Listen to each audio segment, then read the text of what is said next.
Sa gitna ng patuloy na tensyon sa Middle East, tiniyak ng pamahalaan ng Pilipinas na kaligtasan ng mga overseas Filipino workers ang kanilang pangunahing prioridad.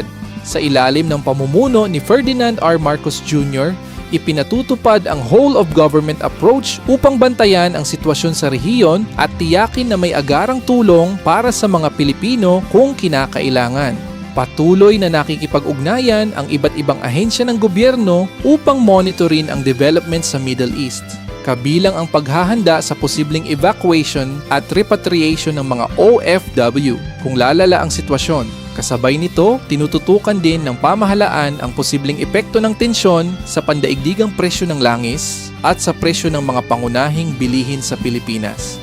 Ayon sa Department of Energy, mas pinaigting ang kanilang monitoring sa global oil prices at pakikipag-ugnayan sa oil industry upang matiyak ang tuloy-tuloy na supply ng petroleum products sa bansa. Samantala, patuloy namang nagbabantay ang Department of Trade and Industry sa mga pamilihan sa buong bansa upang tiyakin na walang magaganap na hindi makatarungang pagtaas ng presyo ng mga bilihin at maprotektahan ang mga mamimili. Simula na maganap ang sigalot sa gitnang silangan, libu-libong kababayan natin ang na-stranded dahil sa kaguluhan. At sa bawat pakikipagpalitan ng ballistic missiles at drones ng Iran laban sa pinagsanib na puwersa ng Israel at Estados Unidos, maging mga karatig bansa sa rehiyon, patuloy na nalalagay sa panganib ang ating mga kababayan. Batid ng pamahalaan ang panganib na hinaharap ng ating mga kababayan, kaya't simula pa lang ng gyera, agad na iniutos ng Pangulo ang agarang paglikas sa mga kababayan natin na naiipit sa digmaan.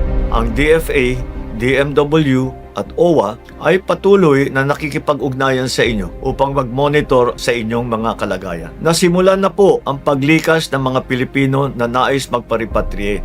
At sa oras ligtas na ang pagbiyahe, mailikas na natin lahat. March 2 pa lang ay nagland na yung rapid response team ng OWA. Meron siyempre tayong mga kababayan from Israel na tinatravel through land.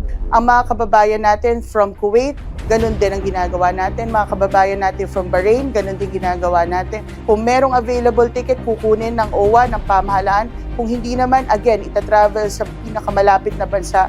Nagbibigay kami ng financial assistance, reintegration assistance o tulong sa mga kababayan natin na nais na magkaroon ng kabuhayan, whether livelihood siya or employment dito through our regional offices.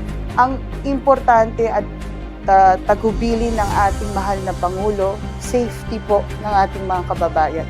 Hindi po natin pwedeng isugal dahil buhay po ito ng mga Pilipino. Sa kasalukuyan, mayroong higit 2 milyong Pilipino sa rehiyon ang nagtatrabaho bilang overseas Filipino workers na nagpapadala ng milyong-milyong dolyar bilang remittances sa Pilipinas. Naghanap ng land crossing, border crossing, tunawid sila sa isang bansa kung saan makakalipad sila. And now they're here. 23 OFWs, 8 children, and 1 adult dependent. Something special yung may 8 bata. Talagang that means we've taken children out of harm's way as well. And tonight, with the accumulation of the 3 flights, aakyat na ng 100 total yung na-sponsor natin so far. Gusto pa rin namin sila tulungan kahit binayaran nila yung ticket nila. So pre-repatriation, binigyan ng financial assistance yung iba. But many of them nakauwi, binigyan ng post-repatriation assistance. Financial assistance, katulad ng ngayon. Mga 444 yung binigyan natin ng ganun. What matters is yung Pilipinong nakauwi is a Filipino, an OFW that still needs to be served and must feel that we celebrate his or her return in light, especially in the context of what's going on. And most of all, bigyan ng tulong. Nakatira ako malapit sa US base. Yun kasi yung target ng missile attack. Wala kasi akong other way. Through the government lang kasi lahat ng flights talaga canceled. Medyo malapit kami sa nuclear, saka sa kampo, may kampo ron eh. Yung putukan nung first day, every 30 minutes yun. Tapos naging 15 minutes, naging 5 minutes. Actually may bumaksak na shrapnel doon sa housing namin.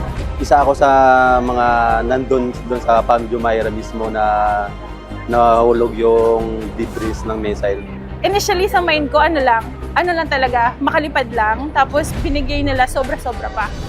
Tapos yun, ito, yung welcome ng mga Pilipino sa'yo, parang talaga, mafe-feel mo na nasa Pilipinas ka. 1 out of 10. Talagang, maramdaman mo yung serbisyo ng gobyerno.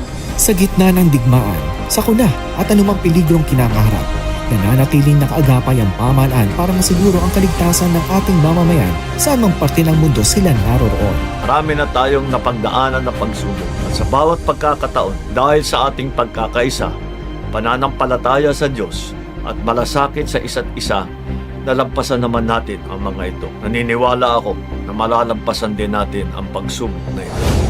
Nakaalerto ang buong pamahalaan upang tumugon sa mga posibleng idulot ng tensyon sa Middle East sa ekonomiya ng Pilipinas. Alinsunod yan sa kautusan ni Pangulong Ferdinand R. Marcos Jr. Ipinapaalala ngayon ng Department of Energy o DOE ang kahalagahan ng responsableng pagkonsumo ng kuryente. Sa binuo nitong Interagency Energy Efficiency and Conservation Committee, hinikayat ng ahensya ang publiko na magpatupad ng mga hakbang sa pagtitipid ng enerhiya, lalo na sa mga tanggapan ng gobyerno.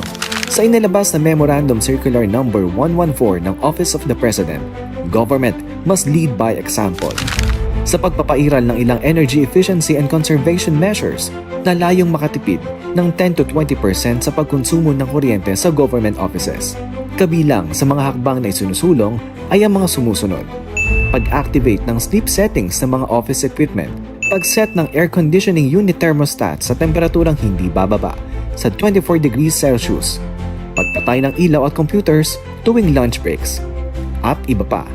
Patuloy din ang monitoring ng DOE sa supply at presyo ng produktong petrolyo sa bansa. Unti-unting ipinatutupad ang nakaambang dagdag presyo sa mga produktong petrolyo matapos ang pakikipag-usap ng DOE sa ilang oil companies para hindi bigla ang maramdaman ng publiko ang naturang taas presyo. Inilabas ng ahensya ang staggered implementation of adjustments and resulting pump price ng ilang oil companies simula noong March 10 hanggang March 16. Kabilang dyan ang Shell, Petron, Total, Chevron, Jetty at Sea Oil. Pagtitiyak ng DOE na sapat ang supply ng langis sa buong bansa at patuloy ang kanilang pakikipag-usap sa iba pang oil companies para sa strict compliance ng fuel pricing rules. Ito ay para maiwasan ang pananamantala sa presyo at hoarding. Kaugnay nito, hiniling ni Pangulong Marcos Jr. sa Kongreso na bigyan siya ng emergency powers para pansamantalang bawasan ng excise taxes sa mga produktong petrolyo para magbigay ng agarang ginhawa sa mga Pilipinong consumer. Samantala, nakantabay din ang Department of Trade and Industry o DTI sa posibleng epekto ng nasabing tensyon sa presyo ng mga pangunahing bilihin. Sa kasalukuyan, wala pang nakikitang paggalaw ang ahensya sa mga presyo, pero pagtitiyak nilang walang tigil ang kanilang price monitoring at surveillance sa mga pamilihan sa buong bansa. Nakikipag-ugnayan din ito sa iba pang ahensya ng gobyerno para mas mapalawak pa ang serbisyo ng pamahalaan sa mga Pilipino sa gitna ng problema. Malaking epekto talaga to kasi lahat ng mga mga binibili natin patas ng patas pero yung kinikita natin ganun pa din eh. Kaya lahat ng mga posibilidad na pwedeng gawin para makatipid, ginagawa na namin. Kaya kung minsan imbis na bibili kami ng masarap na pagkain, ma'am, yung mura-mura lang kukunin namin para makatipid kami, ma'am. Nagtitipid kami rin, ma'am, kasi mahal din ang kuryente, mahal din ang mga bayad ng tubig, kailangan ng pagtitipid, ma'am. Kailangan lang talaga makipagtulungan. So, sa loob ng bahay mismo, doon magsisimula yung pagtitipid para hindi masyadong lumaki yung gastos. Pero kung bababaan sana nila yung mga, alam mo yun, bababaan nila yung ibang presyo, lalo na pagdating sa pamilya, malaking tulong sa amin yun.